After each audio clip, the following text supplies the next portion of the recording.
Magandang gabi, Manila!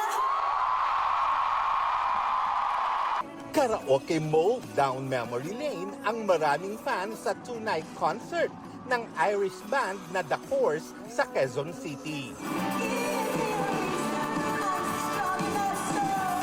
Breathless sa excitement ang fans habang piniperform ng grupo ang kanilang hits gaya ng Runaway at Radio. Thankful sila sa patuloy na support mula pa noong 1990s. Maraming salamat sa inyong lahat.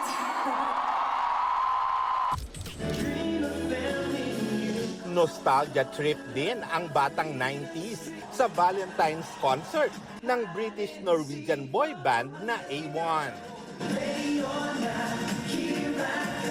Like a Rose. Yung yung song noong high school life.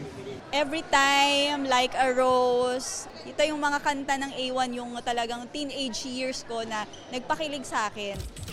Speaking of Valentine's, definitely for the books ang experience ng real-life kapuso couple na sina Elle Villanueva at Derek Monasterio. Nasaksihan nila ang Northern Lights sa Iceland. Ayon kay Elle, dream come true ito na masilayan nila ito as a couple.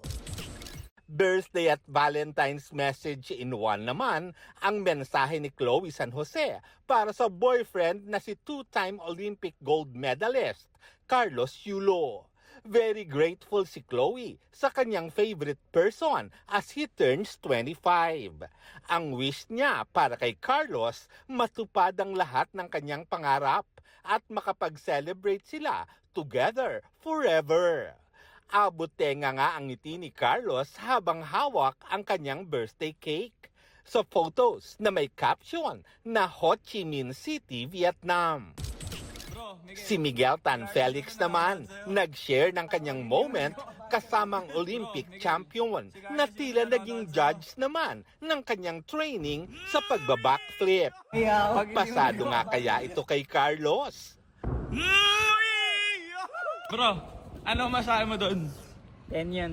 Para sa GMA Integrated News, Lars Santiago ang inyong saksi.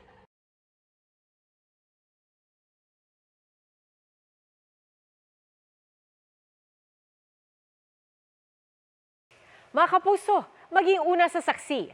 Mag-subscribe sa GMA Integrated News sa YouTube para sa iba't ibang balita.